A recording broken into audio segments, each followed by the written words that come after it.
माँ, मैं बहुत थक गई हूँ घर संभालते संभालते। यहाँ मेरी थकान किसी को नज़र नहीं आती।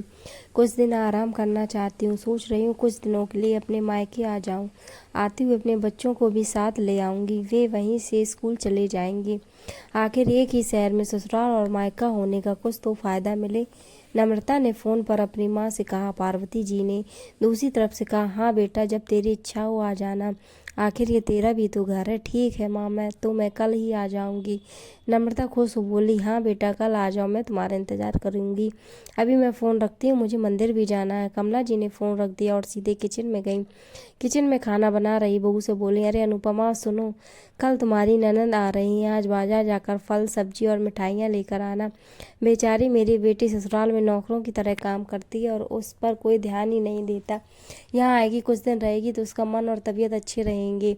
सास के मुँह से ऐसी बातें सुनकर अनुपमा का चेहरा उतर गया। वह मन ही मन सोचने लगी, काश आपको मेरी भी थकावट नजर आती। मैं भी दिन रात झाड़ू पोछा बर्तन और मार्केट जाना और वह काम करती हूँ जिससे हमारे परिवार वालों को कोई दिक्कत ना हो। काश आप मुझ पर भी ध्यान दे पाती। आपकी बेटी तो जब मन में आता है तब यहाँ आ जाती है, लेकिन मैं साल में एक ही बार माँ के पास जाती हूँ, तब भी आपको प्रॉब्लम होती है। मैं भी इंसान हूँ, मेरा भी मन है। मुझे भी लगता है अपने माँ बाप के पास जाकर थोड़ा आराम करूँ, सुख दुख की दो चार बातें करूँ, अपना मन हल्का करूँ। भगवान अब तुम ही कुछ करो ताकि मेरी सास की आंखें खुलें और उसे मेरी थकावट भी नजर आए। शाम तक भगवान ने जैसे अनुपमा की सुन ली और उसकी ननद का फ़ोन आया। ननद ने अपनी माँ से कहा कि उसकी सास ने उसके मायके जाने के लिए मना कर दिया है, इसलिए इस बार वो नहीं आ सकती। पार्वती जी बोली, ऐसे कैसे मना कर दिया? पहले तो कभी वह तुम्हें आने के लिए नहीं रोकती थी, इस बार भला क्या हो गया? लाओ मेरी बात कराओ उनसे, मैं समझाती हूँ। नम्रता ने फ़ोन अपनी सास को दिया।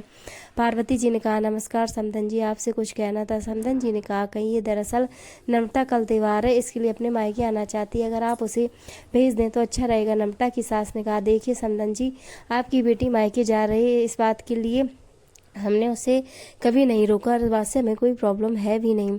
कुछ दिनों पहले मैं अपने रिश्तेदार की शादी में गई थी, वहाँ आपकी बहू अनुपमा की माता जी से मिलने का मौका मिला। उन्होंने उनसे गपशप करने के दौरान उनकी बातों से पता चला कि अनुपमा को साल में एक ही बार अपने मायके जाने को मिलता है और वह भी बहुत कम समय के लिए। मुझे लगता है आपको पहले अनुपमा को उसके मायके भेज देना चाहिए और वह जब मायके होकर आ जाएगी तो मैं नम्रता को आपके पास भेज दूँगी। एक बहुत ज़रूरी बात जो मुझे लगता है आपको समझ लेनी चाहिए कि आपको अपनी बहू को भी बेटी की तरह ही, बेटी से भी ज़्यादा प्यार देना चाहिए।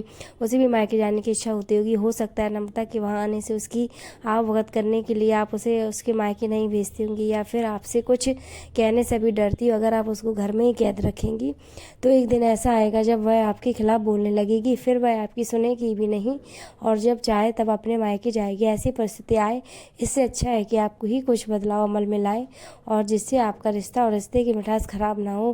पर पार्वती को अपने संदन के हर एक शब्द में सच्चाई नजर आई। उन्हें महसूस हुआ कि उन्होंने अपनी बेटी के प्यार में अंधे होकर कभी अपनी बहू के मन का विचार नहीं किया। उन्होंने हमेशा ही अपनी बेटी को अपनी बहू से ऊपर रखा। दूसरी तरफ नम्रता भी अपनी भाभी के बारे में सोच रही थी। उसने रियलाइज किया कि वह कभी भी अपनी भाभी के साथ ठीक से बात नहीं करती और जब वह अपने मायके जाती है तो भाभी थोड़ी उदास रहती हैं। पार्वती जी ने अपनी बहू को बुलाया और उससे कहा कि अनुपमा कुछ दिनों के लिए नम्रता नहीं आने वाली है, इसलिए पहले तुम अपने मायके हो आओ। यह सुनते ही अनुपमा का चेहरा खिल गया, क्योंकि वह पहली बार था जब उसकी सास ने सामने से उसे अपने मायके जाने के लिए कहा था। अगले दिन अनुपमा अपने मायके गई और इस बार 2-3 दिन नहीं, पूरे हफ्ता भर रहकर आई। अपने माँ बाप से, अपने रिश्तेदारों से मिलकर आई और जब वह लौट कर आई तो उसका चेहरा खिला हुआ था, उसकी आंखें चमक रही थी। अनुपमा के आने के बाद नम्रता भी अपने मायके आई और इस बार वो खुद सामने से अपनी भाभी से खुशी खुशी मिली और अच्छे से बात की। नम्रता ने अपनी माँ से इस बात करके उन्हें भी अच्छे से समझने में मदद की कि वह कहीं ना कहीं अनुपमा के साथ गलत व्यवहार कर रही हैं। दूसरी तरफ अनुपमा अपने ससुराल वालों के लिए बदले रवैये से बहुत खुश थी।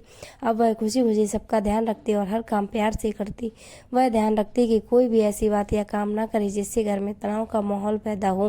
पार्वती जी अपनी बहू को खुद ही समय समय पर मायके भेज दिया करते हैं। एक छोटे से बदलाव ने सास बहू और भाभी नंद के बीच की कड़वाहट को दूर कर दिया और रिश्तों को भी ज़्यादा मीठा और मजबूत कर दिया। दोस्तों, कैसी लगी स्टोरी हमें कमेंट सेक्शन में बताएं।